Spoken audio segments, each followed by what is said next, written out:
जैसा कि वर्तमान में हिंदी की स्थिति है, इसको और मजबूत बनाने के लिए हमें और क्या कदम उठाने चाहिए? देखिए, हिंदी की स्थिति एक नज़रिया तो मेरा ये कहता है कि इसमें बहुत ही सुधार हो रहा है। वो नज़रिया ये है कि आज जो हिंदी के प्रति जो लगाव है वो बढ़ गया है। जब से ये सोशल प्लेटफॉर्म आ गए हैं, जब से जागरूक हो गए हैं, तो इसमें युवा वर्ग भी बहुत अच्छी भागीदारी निभा रहा है। तो इसका भविष्य मैं एक नज़रिए से उज्जवल देख पा रहा हूँ।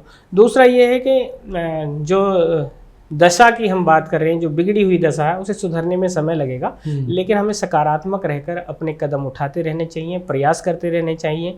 जो पुराने जो हमारे धरोहर है, विरासत है, या जो साहित्यकार हैं, उनके संरक्षण में, उनके मार्गदर्शन में हमें कुछ ना कुछ ऐसा करता रहना चाहिए जिससे हिंदी साहित्य को बल मिले, इसके समृद्ध में इजाफा हो। तो ऐसे कदम हमें ज़रूर उठाने चाहिए। अगर ऐसा मौका मुझे मिलता है तो मैं वो ज़रूर करूँगा, और मैं अपने मंच के माध्यम से ये कोशिश कर रहा हूँ कि इसका जो अशुद्धियाँ हो रही हैं लेखन में, उन्हें दूर करते रहें। जो लोगों के कला पक्ष जो कमज़ोर दिखाई देता है, उसे मजबूत करने की कोशिश हो रही है। और साथ ही साथ हमने एक प्रयास ये भी किया है कि पिछले साल हौसलों के हमसफ़र एक पुस्तक का लोकार्पण किया था। वो पुस्तक आम भाषा में कही जाए तो एक पुस्तक है, लेकिन मेरी दृष्टिकोण में, मेरी नज़रिए में एक विशेष पुस्तक है। वो पुस्तक इस लिहाज से विशेष है कि उसमें हमने उन चरित्रों को वरीयता दी है जो आम होते हुए भी खास कार्य कर गए, साधारण होते हुए असाधारण कार्य किया। तो उन लोगों के चरित्र पर, उनकी साधना पर वो सृजन हुआ, और वो बिल्कुल विधि सम्मत सृजन है, चाहे छंद हो, गज़ल हो, दोहे हो। तो वो एक बिल्कुल निश्चित मापनी पे सृजन है, और देश भर के कई रचनाकारों ने अपनी सृजन शक्ति से उसे सजाया है। तो इसी तरह का प्रयास अब आगे आने वाली योजना में है, जो हौसलों के हमसफ़र 2 भाग 2 के रूप में आपके सामने आएगी।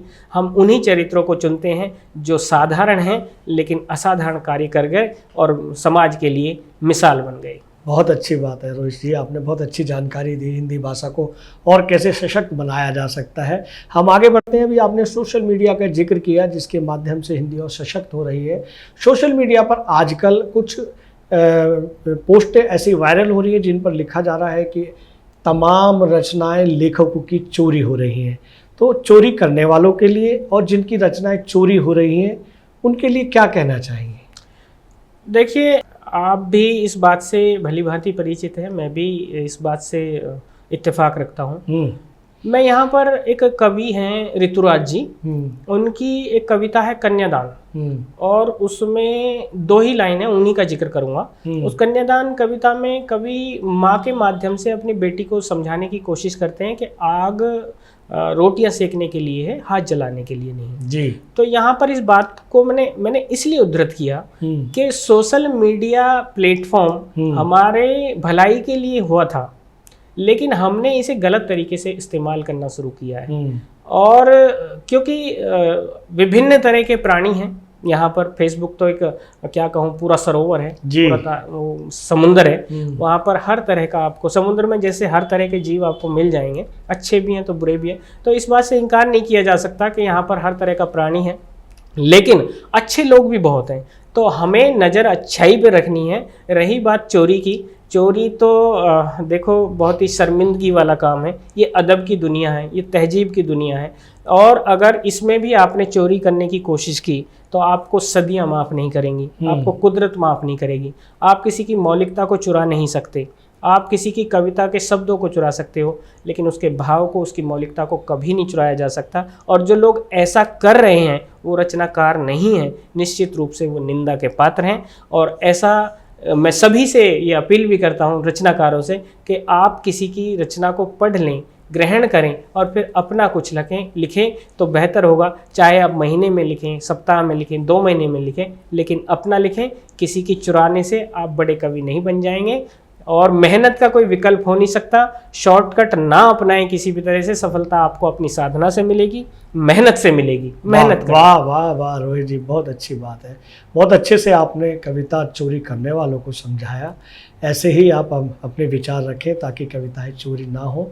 अगर जो चोरी करते हैं तो वो आपकी बातों को सुनकर सजग हो जाए, ऐसी हम ईश्वर से कामना करते हैं। वो आगे बढ़ते हैं जी। कि आपकी व्यक्तिगत कविताओं में कौन सी प्रमुख विषय या विधा होती है जिसको रखकर आप कविता करते हैं? सच बताऊं तो ये बड़ा ही ट्रिकी क्वेश्चन है और प्रश्न बड़ा क्या कहूँ, इसका कैसे जवाब दूंगा मैं। असलियत में मैं तो एक कविता का विद्यार्थी हूँ जी। और जैसे मैंने बताया शुरू में लेखन जब शुरू किया तो मैं बहुत ज़्यादा गंभीर नहीं था। मैंने शुरुआत में हास्य भी अपनाया था और उसकी एक गीत मैंने लिखा था, उसकी 2 पंक्तियाँ जी जी, स्वागत है स्वागत है स्वागत है स्वागत है। हालांकि था तो व्यंग है जी, लेकिन बहुत अच्छा मुझे लगता है, उसका सिर्फ मुखड़ा याद है। जी जी जी। वो ये था कि आजा कर लें चुगली, बड़ी तेज मची है खुजली, आजा तू भी आजा क्यों दूर खड़ी है पगली। तो वो एक गीत था, वहाँ से शुरुआत हुई थी। उसी तरह के कई फिर गीत भी लिखे थे और उसके बाद धीरे धीरे जब मैं बढ़ता गया तो जैसा कि मेरा चिंतन, मेरा नज़रिया समाज की विद्रूपताओं पर टिक गया और मैंने जो महसूस किया कि आपसी रिश्ते बर्बाद हो रहे हैं और जो सियासत है वो बहुत ही घोटाले कर रही है, गलत कारनामे कर रही है। तो मेरा जो पूरा जो चिंतन है, पूरा जो नज़रिया है, वो सिर्फ सुधार की तरफ आ गया कि इसको लोगों को चेतना की जाए, जागृत किया जाए, कैसे रिश्ते ठीक ठाक हो सकते हैं, कैसे हम बुराइयों से बच सकते हैं। इस बात पर मेरी कविताओं का सारा का, जिन्हें आप कविता कह सकते हैं, हालांकि मैं अभी विद्यार्थी हूँ, मैं सीख रहा हूँ, कुछ लिखने की कोशिश कर रहा हूँ। अभी तक माँ शारदे ने ऐसा कुछ नहीं दिया है जिसे मैं गर्व के साथ कह सकूँ कि हाँ ये मैंने बहुत अच्छा लिखा है, लेकिन ये कोशिश है मेरी जारी कि मैं कुछ समाज को ऐसा दे सकूँ जो उनको एक नई दिशा दे सके, जिससे उनमें बदलाव आ सके। तो ये सब कुछ मेरी रचनाओं में रहता है। और कभी मैंने एक गजल कहने की कोशिश की थी। जी जी जी, स्वागत है स्वागत है स्वागत है। वो बताता हूँ जी, उससे एक कुछ शेर हमारे दर्शकों को उससे पता चल जाएगा कि मैं किस तरह की लेखन करना चाहता हूँ। जी, उसमें ये था कि मशविरा सिर्फ ये मत बुरा कीजिए, हो सके तो किसी का भला कीजिए। वाह। हाथ रब ने दिए अब तुम्हारा चयन, हाथ रब ने दिए अब तुम्हारा चयन, जुर्म या इनसे आप दुआ कीजिए। वाह, क्या बात तो है, क्या बात इस तरह से एक बात कहने की कोशिश मैं करता हूँ कि अच्छाई करो, अच्छाई करो, अच्छाई का कोई विकल्प नहीं है। बुराई तो बहुत ज़्यादा लोग कर रहे हैं, लेकिन आप जो अदबी दुनिया के हैं रखवाले या इसकी विरासत को संरक्षण करेंगे, आगे बढ़ाएंगे, तो आपके कंधों पर बहुत ज़्यादा जिम्मेदारी है। आप तो कम से कम अच्छाई का उजाला फैलाएं।